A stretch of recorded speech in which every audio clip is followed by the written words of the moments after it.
This is the Detroit Sports Podcast Network.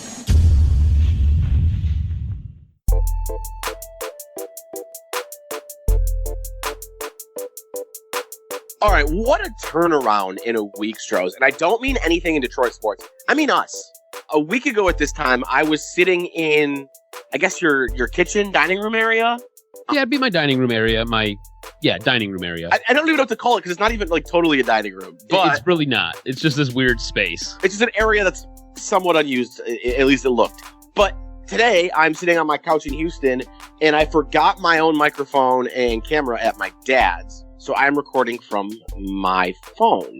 Which might become an issue later on in this podcast. Yeah, I'm at 32%, so we're hoping, amateur hour over here, hoping we can make it through it. We're going to get into my trip back. I was back for almost 2 weeks, and I love coming back home. I've lived away from home now for 4 years.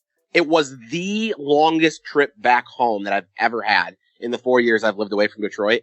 And I got to be honest, it was too long. But we also got to get into Lions, and we're going to do it in a couple different ways, coming up a little later. Wide receiver at 7 certainly seems to be in play. In fact, I might even call it the most sensible thing at this moment, assuming Justin Fields and Trevor Lawrence aren't there. We're going to get into that. But Stroz, we've talked a lot about the Lions GM and coaching hire or potential hire, what they're going to do.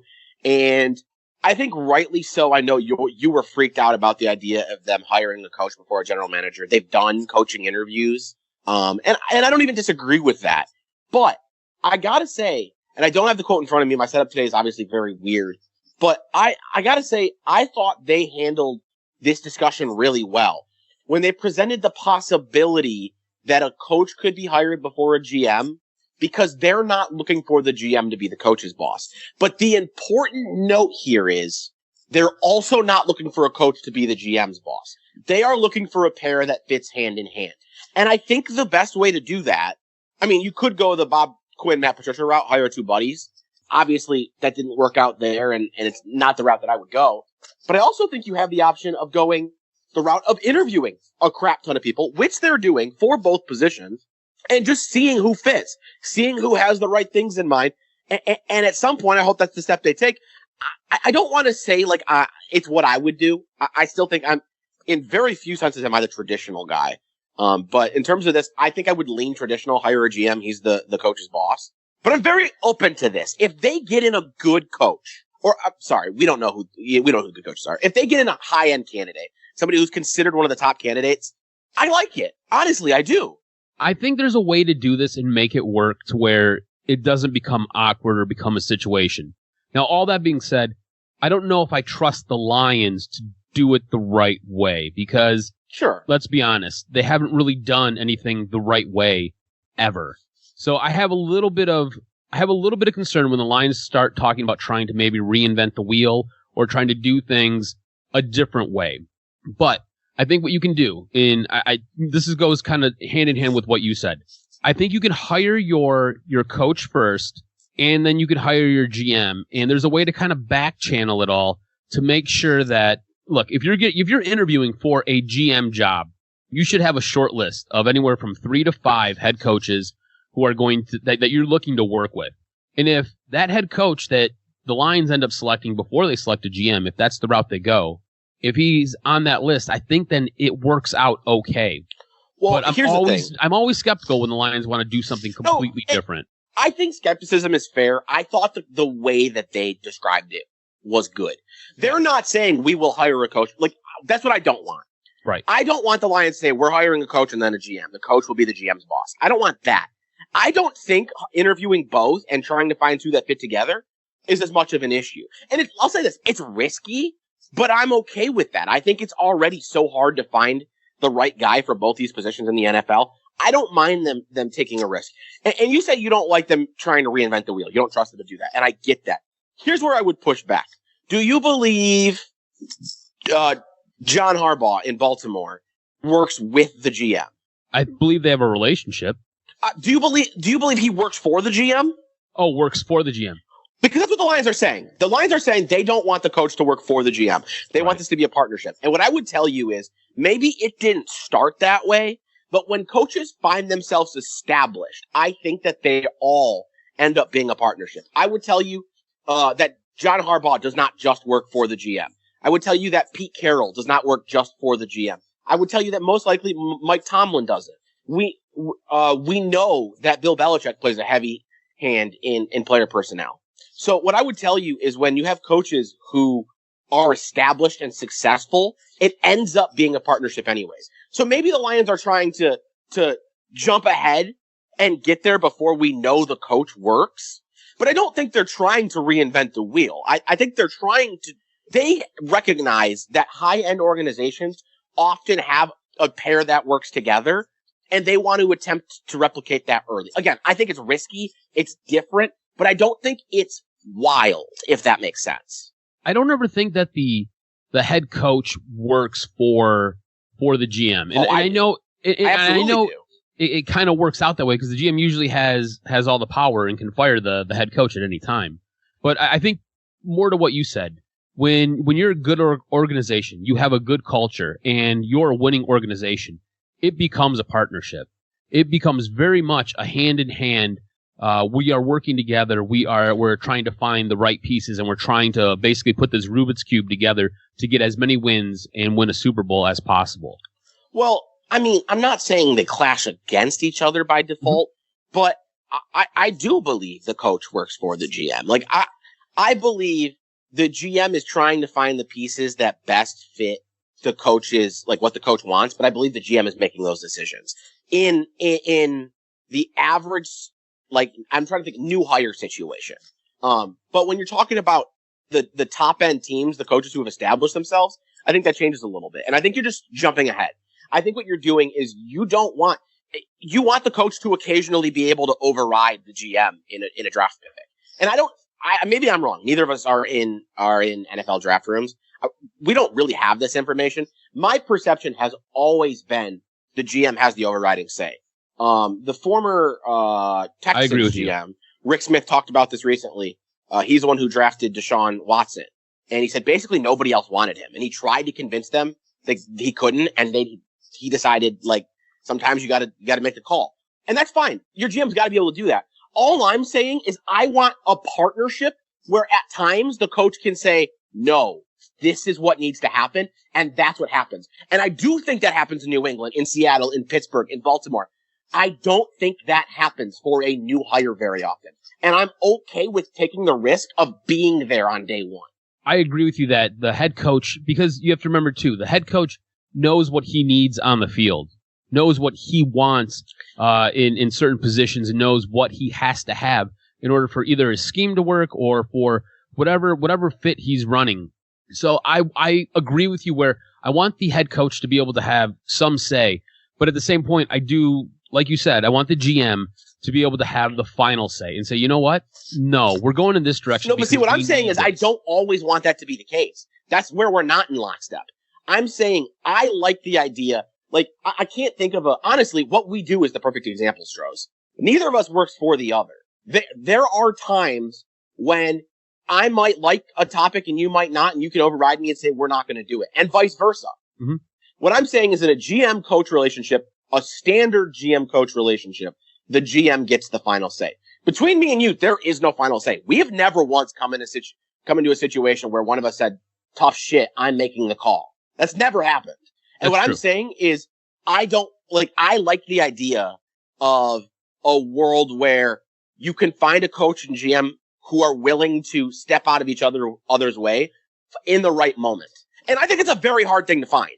Like, I think it's a very hard thing to find, but I think it's so valuable. If you have a GM who can say, you know, I'm the one generally in charge of this, but when my coach is adamant about this guy, I need to be able to I need to enable him to make that call. That's what I'm saying. That's how I view the difference of a partnership. But don't you think in that respect and in that case, don't you think it would be most important if the general manager is then making the pick for his head coach, showing that he trusts him? That's a fair point. And I don't even necessarily disagree with it, but that's where I think it's important that the Lions have acknowledged they're not looking to hire a coach first. They are looking to find a pair that fits together. I guess the way I look at it, and maybe I'm off base here, I see this as the Lions saying, these hirings are both probably going to come around the same time. You know, if they hire a coach and then the coach spends 3 weeks looking for a GM, yeah, I'm going to be a little bit skeptical. But if these hirings come within 5-6 days of each other, I'm going to be of the impression the Lions probably already had tabbed both of them, if that makes sense. Does it sound crazy if I believe that it was a much shorter window than 5 days? I could see one or the other getting announced, and then roughly 48 hours later, the other getting announced. Yeah, sure. I was leaving the window for negotiation details, that crap. My point is, if they happen close enough to each other, I think the thought process can be, they both knew the other was in. Like, that was part of the deal. And that's why I'm not going to be torn down if they hire a coach first, as long as we're not waiting weeks to find out who the GM is. If they hire a coach and we're waiting weeks to find out who the GM is, then I'm going to be kind of nervous. Let me ask you this, because I think this is the $1 million question. I think this is the question that all of the Detroit Lion fans have. Does it work? And well, I mean, dude, see, that's... This is look, it's total mental masturbation, okay? That's what this is, all right? But does it work? We have no idea who the GM is going to be. We have no idea who the head coach is going to be. But do you think it actually works this time?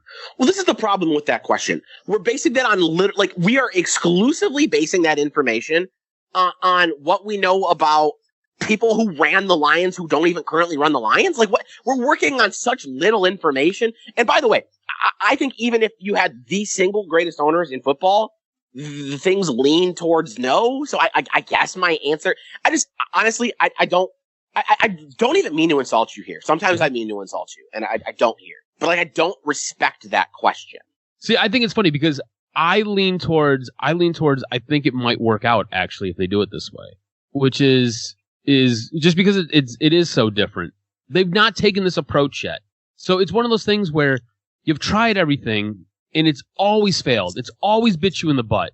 You're going to try something different. And I think going this route, it might actually work. And look, it scares the hell out of me because I don't trust them to do things the right way, but I do think it might work. So which is crazy. What I'm telling you basically, Stroz, is I respect the decision to try something different. That's not, they're not completely making things up. It's like they have a target that makes sense and they're trying to get there a different way. And I respect that. However, I don't think we have nearly enough information to actually discuss whether or not it will work. So I'm not going to say yes, it will work or no, it won't work.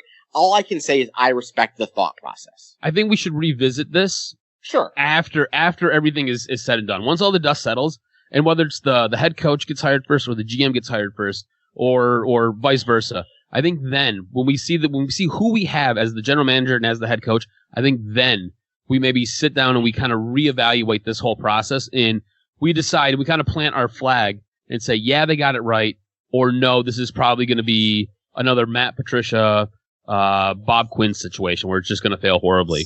Now, again, we're going to get back into the Lions offseason and the Lions draft specifically coming up in a little bit.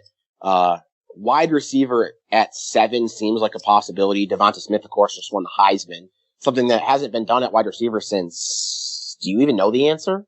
So if you count Charles Woodson as a wide receiver, because he did play a little bit of wide receiver that season. That's a long time ago. That might be the last guy, because normally it's a quarterback. Yeah, and if it's not, it's a running back. Yeah, so obviously an option at 7 for a team that doesn't have many wide receivers under contract. We'll get to that. But yeah, so Stroz, I was back. I got back into Detroit on Christmas Eve. I didn't fly back until Monday, January 4th. So almost 2 complete weeks. I'm not sure I'd ever been back for more than 7 to 8 days. So fairly significantly more. And man, it's so tough because I love being back. And in fact, a lot of times when I go home, it's really hard to adjust to life back in, for 3 years it was Grand Rapids. Now it's Houston because I have so many friends in Detroit. And I always feel weird talking about this because I feel like it comes off as a child who's bragging, and that's not what I mean by it. No, you have a deep list of people that you associate with and a deep list of people that you are close to, and you have. But it causes issues, and I can't express how much. Stroz, this is the first time I think ever that we saw each other while I was in Detroit. Yeah, and it's not because I don't want to see you, but I have so many different groups of friends. And when I'm back for 7, 8 days, it's so easy. Well, let me take that a step back. It's not so easy, but it's a lot easier to like recognize I have limited time and we're just going to have to, I'm going to have to tell some people I can't see them or not even tell them I'm back. This time it felt like trying to squeeze everybody in, and I hung out with like 5 different groups of friends. And the thing is, when I go on vacation, not just home, but vacation, like when I went to Seattle, I'm the kind of guy who like likes to take a moment to rest now and again. And when you're trying to fit in every single group of friends you have, and you got a lot of them, there's no time to take a rest day. It's exhausting. So like I was back for 2 weeks and I didn't take a rest day. And I was like just constantly with people. And you mentioned in the planning of the show, like 2 weeks with your family, which sure, that part has its difficulties. In all honesty, that part wasn't even the biggest issue. The issue was I never had time to just like hang out and do nothing and be by myself and, watch Netflix. And it's not that I couldn't have. Obviously in 2 weeks I could have found time, but it's hard when you're trying to squeeze in every single person you know.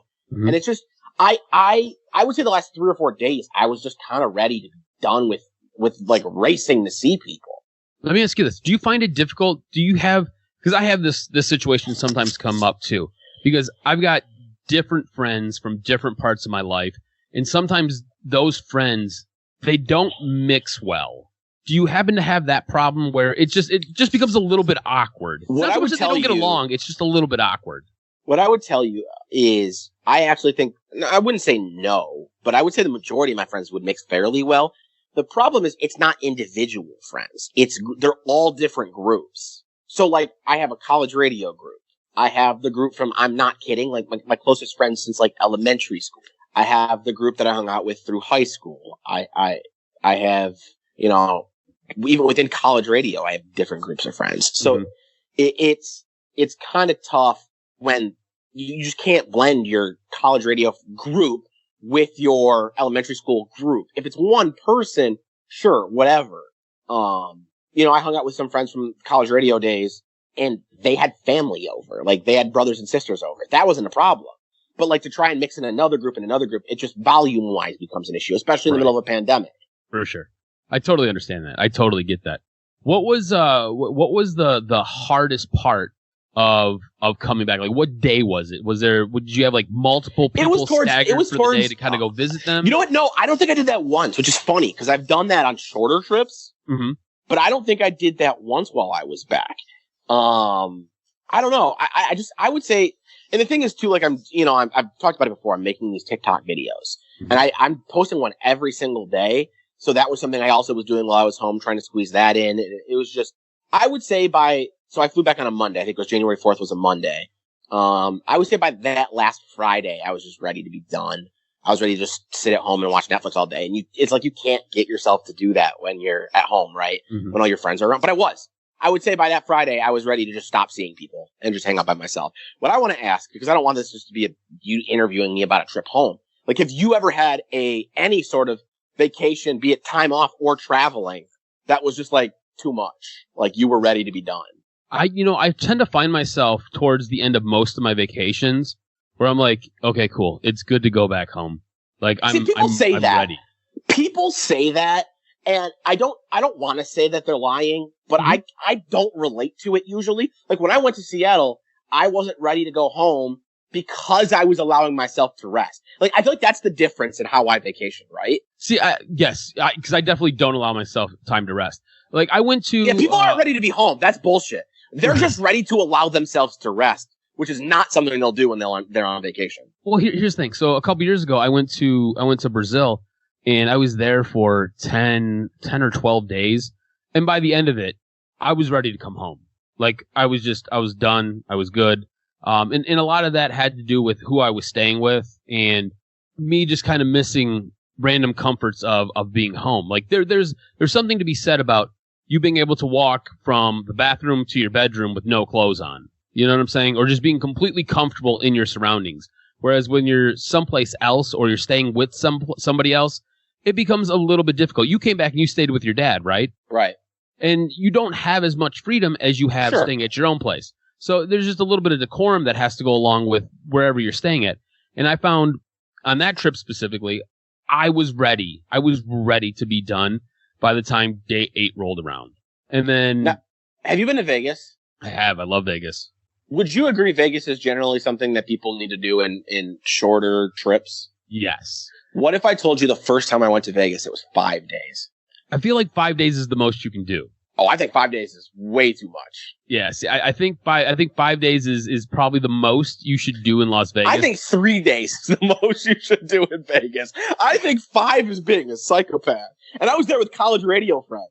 See, I don't know. I love Vegas. I think Vegas is great. I've been to Vegas, I think 3 times. Same. And I've gone for a long weekend, which was basically 4 days. I've gone for 5 days. 5 days was, like I said, was a little bit rough. And then I've done the 3-day trip as well. And the 3-day trip is great. You basically don't sleep for like 72 hours. I think for 3 is right, but I also think I genuinely believe more than 3 is too much. I think the moment you push it over 3, it's too much. So I don't know if I've ever talked about this on the podcast. I feel like it's something I've talked about enough in life that I would have. The first time I went to Vegas, I don't know what caused it. I have no idea. It was the sickest I've ever gotten in my life. So day 1, I was fine when we got there. Day 2, I was fine. Day 3, I was miserable. And let's go back in time. I was 21. I didn't drink much when I was 21. And when I say I didn't drink much, I mean, at this point in time when I was in Vegas, I probably had been legitimately drunk less than 5 times. Wow. I think I used to actually, while I was there, I said, I think I drank more in Vegas the first time I went there than I had to, up till that point in my life. So day 1, fine. Day 2, fine. Day 3, I was miserable. But I wanted to keep, I was having so much fun. I was like, screw it, I'm going to drink. And I felt really good while I was drinking. It made me feel fine. But then as I lost my buzz, I felt even worse. Day 4, miserable. Day 5, I didn't leave my bed. The only thing I ate day 5, I'm not kidding, was a half of a peanut butter and jelly sandwich. I stayed in bed all day. And I was so miserable that it took 2 or 3 days when I got back before I was feeling 100%. Do you think it was a mix of the heat? Because in Vegas, you're constantly walking around. It is warm because obviously it's Las Vegas. So maybe a mix of all the walking, the heat, and then you top that all off with some booze. Do you think it was a combination of all of that? So I to this day wonder what it was. A little bit of me wondered food poisoning, but I didn't throw up. You have the diarrheas? I can't even explain to you. We're not going to get into that. I know you like to. There's no way anyone else does. I lived in the bathroom. I couldn't go. I had to, I'm not exaggerating. Had to be conscious at all times of where there was a bathroom. B needed depends on his Vegas trip. Which we talked about 3 weeks ago. So we're not going to get into that. But so I wondered about food poisoning. I did have chicken the first day, which, not done right can be a mess. Mm-hmm. I also wondered, I know sometimes people struggle when they drink water from other places. It gives us some stomach issues. Mm-hmm. And I never did. Growing up, my parents were always water bottles whenever we traveled. I was like, screw it. Who cares?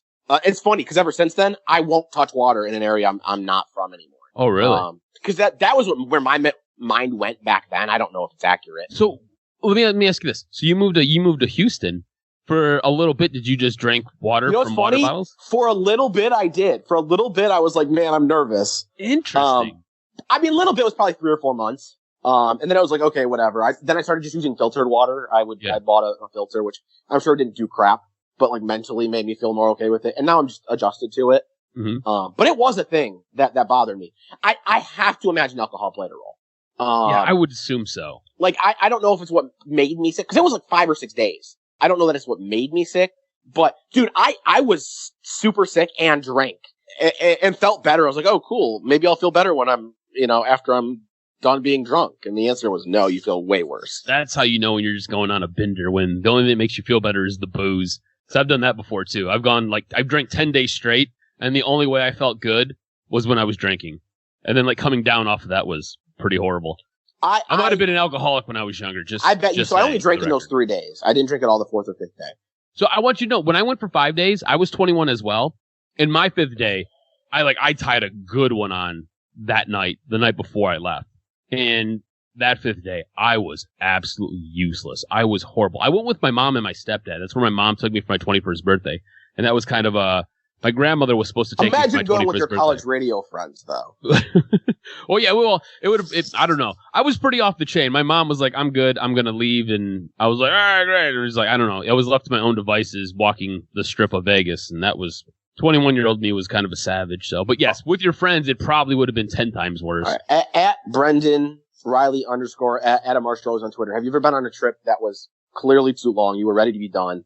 And was it because I think I've stumbled onto something here. I believe the reason people are ready to go home is because they won't let themselves relax. Because that's what happened this time. I didn't let myself relax. I was ready to come home. Normally when I travel, that's not the case. When you got home, did you have to go right back to work? This time? Yeah, this time. Yeah. Okay. And I never do that either. I always give myself a day off. Yeah, give yourself like a day. Not only did I have to give myself, to go back to work, but before I went home, I was constantly 3 to 4 videos ahead on TikTok, and I came home 0 ahead. So every day I've been going to work, coming home, making videos. And I haven't had a moment, and I'm doing my playoff bracket, which I don't know if we've ever talked about. I do a March Madness style playoff bracket every year. No. That's work too. So I haven't even gotten a moment to rest at home. But it's still been nice because I guess honestly I just needed a moment to be away from people. So I'm at 12%. So we got to talk Lions receiver at 7. I don't even know where to go with this. You told me you're freaking out about it. Yeah, so it seems like in everybody's mock draft, right? They've got the Detroit Lions taking a wide receiver.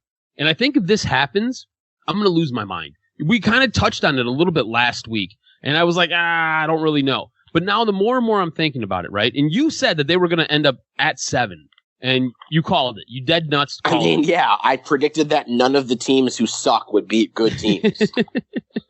So you called it, but I go to Tankathon, right? And Tankathon has a mock draft option, and they've got the Detroit Lions taking Devonta Smith.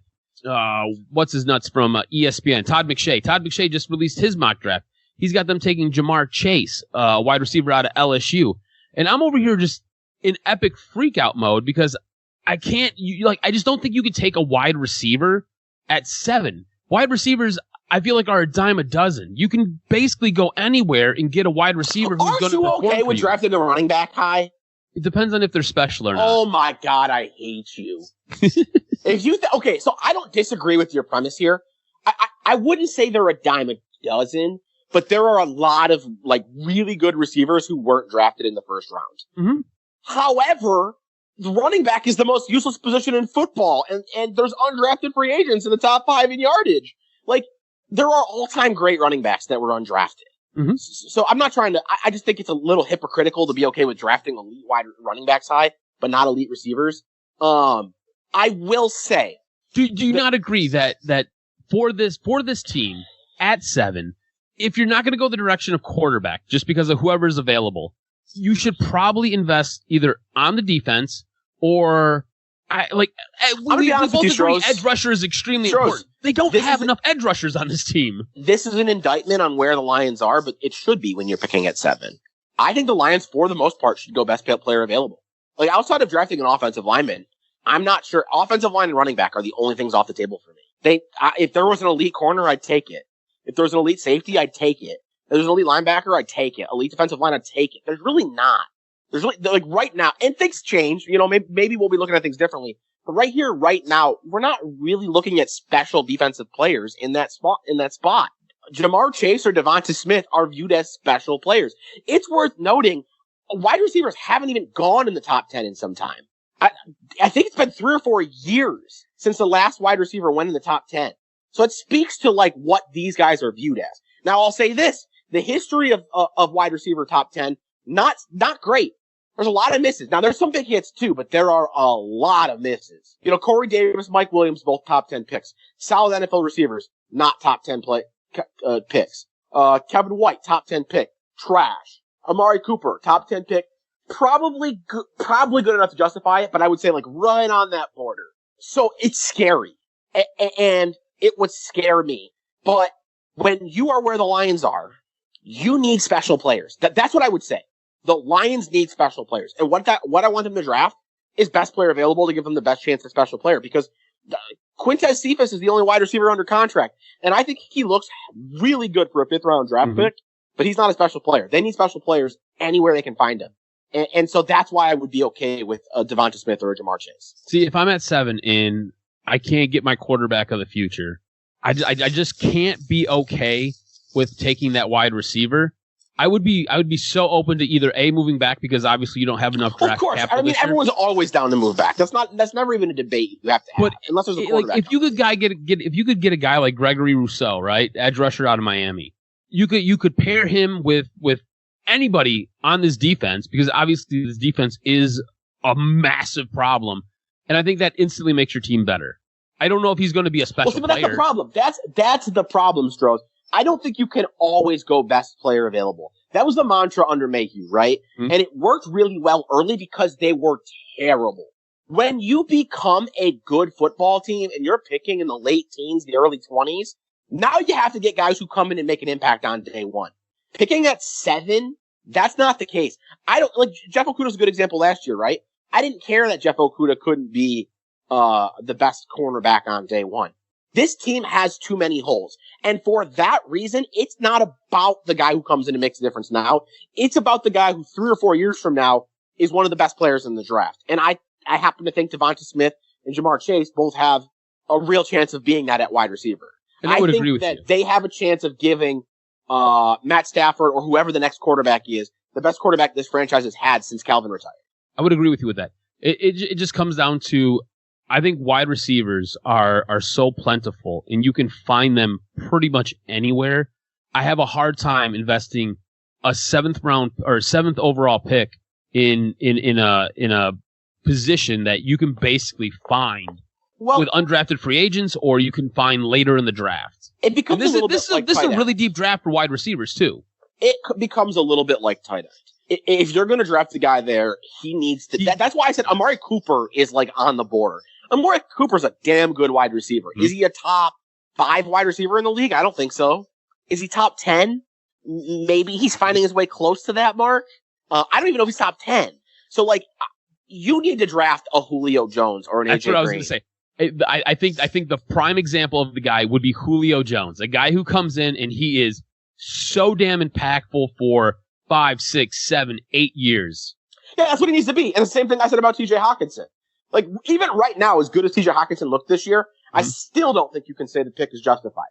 No. He is, however, if he ends up being Travis Kelce or George Kittle, you can't. And he might be. Honestly, I'm open to that possibility. But that's what would happen at wide receiver.